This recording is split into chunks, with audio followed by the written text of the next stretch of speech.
ഉണ്ണികൃഷ്ണ, ഞാൻ പോവുക. പിണങ്ങിയിട്ടോ പരിഭവിച്ചിട്ടോ അല്ല, ഇവിടെ നിൽക്കാൻ വയ്യ.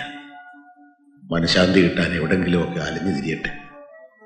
ദയവേത് എന്നെ അന്വേഷിക്കരുത്. എനിക്ക് തിരിച്ചു വരാൻ കഴിയില്ല. എന്റെ മോൾക്ക് നീ ചേട്ടൻ മാത്രമല്ല, അച്ഛൻ കൂടെ.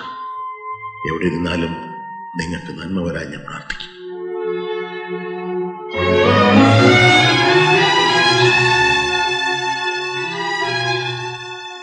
എവിടെ ആയാലും ജീവനോടെ ഉണ്ടല്ലോ എന്ന് സമാധാനിക്കും. എന്തെങ്കിലും മനസ്സ് മാറുമ്പോൾ കുഞ്ഞിനെ കാണാനെങ്കിലും തിരിച്ചു വരും. വരൂട. ഞാൻ എന്റെ വിഷമം കൊണ്ട് എന്തൊക്കെയോ പറഞ്ഞു. അച്ഛൻ എന്നെ ഒന്ന് തല്ലിയിരുന്നെങ്കിൽ, അല്ലെങ്കിൽ എന്തെങ്കിലും ഒന്ന് പറഞ്ഞിരുന്നെങ്കിൽ. എല്ലാം കേട്ടു നിന്നു. എനിക്ക് അച്ഛനെ കാണണം, മാപ്പി വയ്ക്കണം, അതുകൊണ്ട് അന്വേഷിക്കണം എന്ന് പറഞ്ഞു. ഇനി പത്രത്തിലൊക്കെ പരസ്യം ചെയ്ത് അതുകൊണ്ടൊട്ട് ഫലവും ഉണ്ടാവില്ല. പോരെങ്കിൽ പരിഹസിക്കാൻ വേറെ ആൾക്കാരുണ്ടല്ലോ, അവർക്കൊരവസരം കൊടുക്കാന്നല്ലാതെ. വേണ്ടടാ, നമുക്ക് അങ്ങോട്ട് സഹിക്കാം. സഹിച്ചല്ലേ പറ്റൂ.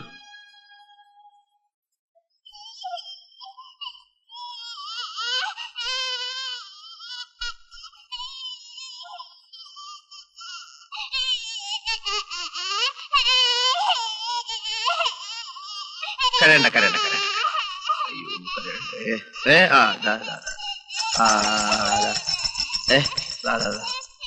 വാ വാ വാ വാ വാ. ആ കരണ്ട കരണ്ട.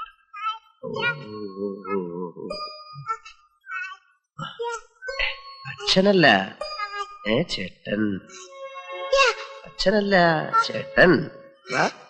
ചേട്ടൻ ചേട്ടൻ. അച്ഛനല്ല, ചേട്ടൻ. ചേട്ടൻ. ചേട്ടച്ച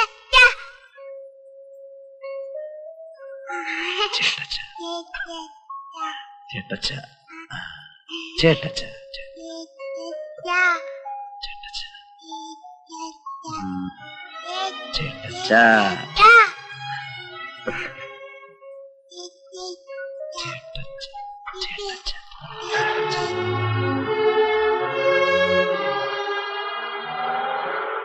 കുഞ്ഞിന്റെ കാര്യം തലേ വന്ന് പെട്ടതുപോലെ തന്നെയാ ഇക്കാര്യവും.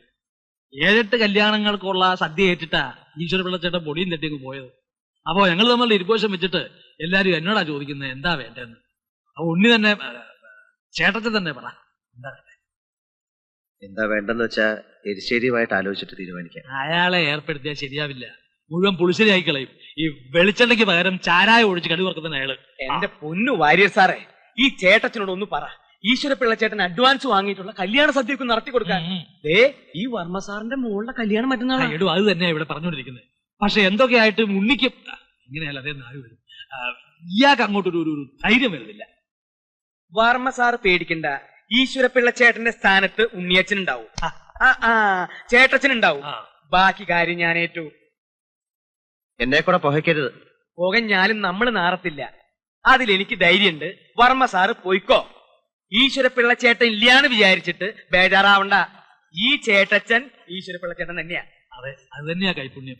മക്കളായാൽ ഇങ്ങനെ തന്തയ്ക്ക് പിറക്കണമെന്ന് പറയുന്നത് അതുകൊണ്ടാ. പിന്നെ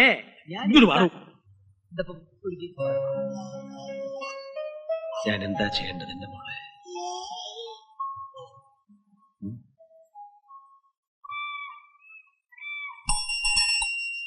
ഉണ്ണി, ഉണ്ണി. ആഹാ, ഞാൻ വിളിച്ചോന്ന് ഉണ്ണി കേട്ടില്ലേ? എനിക്ക് പഴയ പോലെ മീരെ ഫേസ് ചെയ്യാൻ വയ്യ. എത്ര നാളായി ഒന്ന് കണ്ടിട്ട്. ഫേസ് ചെയ്യാനാ ഞാൻ വന്നത്. നമുക്കിടയിൽ ഇപ്പോൾ ഒരുപാട് ബാധ്യതകളുണ്ട് മീര. ഈ കുഞ്ഞ്, 1 ലക്ഷം രൂപ, പിന്നെ ഞാനിപ്പോൾ ഒരടുപ്പി തീ കൂട്ടാൻ പോവാ. എവിടെയാ? എന്റെ മനസ്സിലാണോ?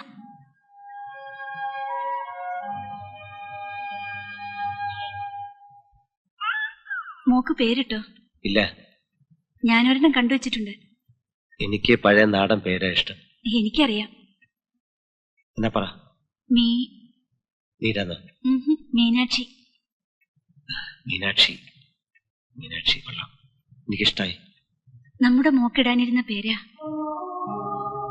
മീനാക്ഷി, ഇതാരാന്ന് നോക്കി. ഉണ്ണിയുടെ കയ്യിലെ കുഞ്ഞിനെ കാണുമ്പോ എനിക്ക് അസൂയ തോന്നുന്നു. കുറച്ചു കഴിയുമ്പോ അതിന് ദേഷ്യം.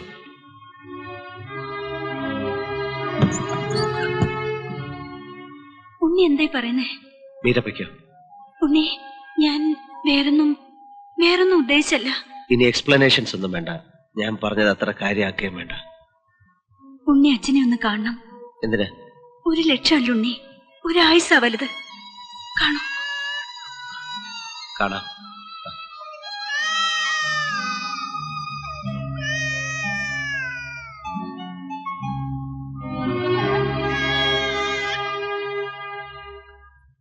ചില ഊരാക്കുടുക്കുകളിൽപ്പെട്ട് അനങ്ങാൻ കഴിയാത്ത അവസ്ഥയിലാണ് ഞാൻ.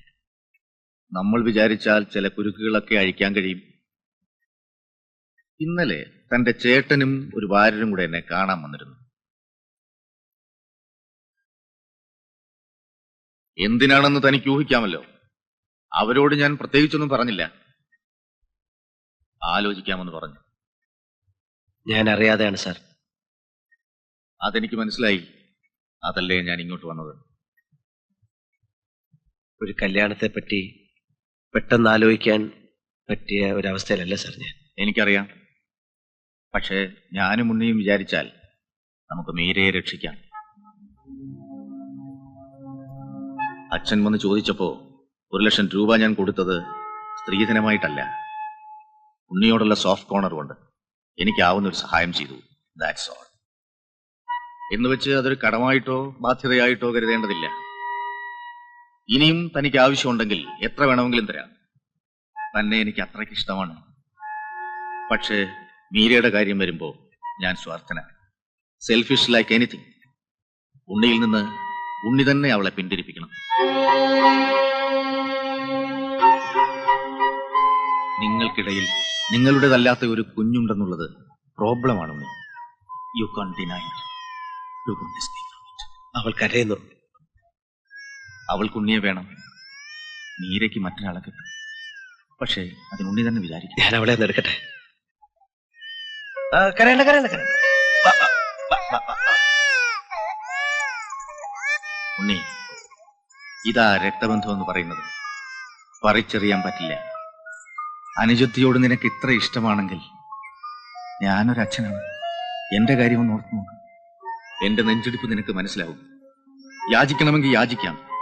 മീരെ എനിക്ക് വിട്ടുതരണം.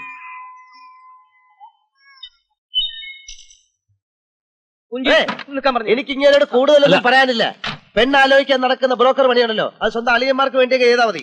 അതിനുവേണ്ടി ഇപ്പൊ കാലം പാടിയാൽ മതി. അല്ലാതെ എന്നെ വെറുതെ നന്നാക്കാൻ വേണ്ടി കച്ചേരി നടത്തണ്ട. എടാ പുല്ലേ, ഇതിപ്പോ നിന്നെ ഓർത്തിട്ട് മാത്രമല്ല, ആ കുഞ്ഞിനോട് വേണ്ടിട്ടാ നടക്കുന്ന നടക്കട്ടെ എന്ന് കരുതി ഞങ്ങൾ റിസ്ക് എടുത്തത്. ഓരോരുത്തരും നിങ്ങൾ തമ്മിൽ ഇഷ്ടമാണല്ലോ. ഇഷ്ടമാണ്. പക്ഷെ കെട്ടാൻ മനസ്സിലെങ്കിലോ? അനിയനെ അനിയത്തിയെ സ്നേഹിക്കുന്ന ഒരു കുടുംബ സ്നേഹി കൂടുതൽ സ്നേഹിക്കല്ലേ പെണ്ണുമ്പോൾ എടുത്തിട്ട് ചവിട്ടും. സ്വരം നന്നായിരിക്കുമ്പോ പാട്ട് നിർത്തുന്നതാണ് നല്ലത്. രാമകൃഷ്ണൻ ഇപ്പൊ പോ. എടാ, അച്ഛൻ വാങ്ങിച്ച 1 ലക്ഷം രൂപ തിരിച്ചു കൊടുക്കാൻ നിന്നെ കൊണ്ട് പറ്റുമോ? പറ്റത്തില്ല. അപ്പൊ നീ ആ പെണ്ണിനെ കെട്ടണം. അതാ അതിന്റെ ന്യായം. അല്ലാതെ ഒമ്പയിലെ അഭിമാനവും പൊക്കിപ്പിടിച്ച് കുഞ്ഞിന്റെ പേരും പറഞ്ഞ് ഒഴിഞ്ഞു മാറുന്നതേ ശരിക്കും പറഞ്ഞ പോക്കൃത്തരവാ. ഒന്ന് തന്നെ സ്വന്തം ചേട്ടനാ വായി തോന്നുന്നു വിളിച്ചു പറയുന്നത് പിന്നെ തിരിച്ചെടുക്കാൻ പറ്റില്ല. തനി കുഞ്ഞിനെ കൂടെ കൊണ്ടുപോയി വളർത്ത്. തനിക്ക് വേണ്ടി അച്ഛൻ കടക്കാരനായത്. അത് വീട്ടാൻ ഞാൻ കെട്ടിക്കൊള്ളാം. തനി കുഞ്ഞിനെ പിടി, കൊണ്ടുപോയി വളർത്ത്. കൊല്ലി. നീ അതിന് കരയിക്കാതെ. എന്നോട് തന്നെയുള്ള വെറുപ്പുണ്ട്. ഞാൻ എന്തൊക്കെ പറഞ്ഞു.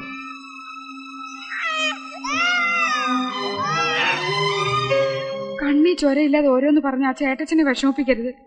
ആ കുഞ്ഞെന്ന് വെച്ചാ അയാൾക്ക് ജീവനാ. നമ്മൾ ഈ കല്യാണം ആലോചിച്ചത് തന്നെ തെറ്റ്.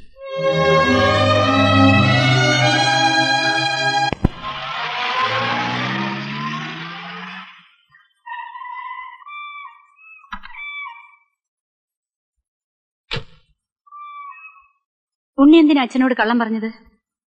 കുഞ്ഞിന് നല്ല സുഖമല്ല, എനിക്ക് പോണം. പൊയ്ക്കോ. പക്ഷെ എനിക്കതറിയണം, ഉണ്ണി പറഞ്ഞ വിവാഹം കഴിക്കില്ലെന്ന്. എന്താ ഇപ്പൊ വേണ്ടത്? എനിക്കതറിയണം. പറഞ്ഞോ? പറഞ്ഞു. വിശ്വസിക്കാൻ പ്രയാസമാണെങ്കിൽ നേരിട്ട് തന്നെ പറയാം. വിവാഹം കഴിക്കാൻ സാധ്യമല്ലെന്ന് ഞാൻ പറഞ്ഞു. നിന്റെ അച്ഛൻ എന്നെ വിലക്കെടുക്കാൻ നോക്ക. പക്ഷെ എനിക്ക് എന്റെ ഈ മീനാക്ഷിയെ വലുത്. നിന്നെ അല്ല ഏത് പെണ്ണെ ഞാൻ കെട്ടിയാലും എനിക്ക് ഇവളെ നഷ്ടപ്പെടും. നിനക്കൊക്കെ കുഞ്ഞുങ്ങളുണ്ടാവുമ്പോ എന്റെ മീനാക്ഷിയെ വെറുക്കും. ഇവളൊരു ശല്യമായി തീരും. അല്ലെങ്കിൽ തന്നെ നീ എന്നോട് പറഞ്ഞില്ലേ ഇവളെ ചേട്ടന്റെയും ചേട്ടത്തിന്റെ അടുക്കലാക്കാൻ? ഇവൾ എന്റെ കയ്യിലിരിക്കുന്ന കാണുമ്പോൾ നിനക്ക് അസൂയാണെന്ന്. അസൂയ മാത്രമല്ല, ഇപ്പൊ തന്നെ കണ്ടില്ലേ കുഞ്ഞിന് സുഖമില്ല. പക്ഷെ നീ നിന്റെ കാര്യം നോക്കുന്നത്. അപ്പൊ കെട്ടിയാലത്തെ കഥയോ? എനിക്കത് ആലോചിക്കാൻ കൂടി വയ്യ. ഇനി ഈ കാര്യം പറഞ്ഞ് മീര എന്നെ കാണാൻ വരരുത്. അത് നടക്കില്ല. എനിക്കത് ഇഷ്ടമല്ല.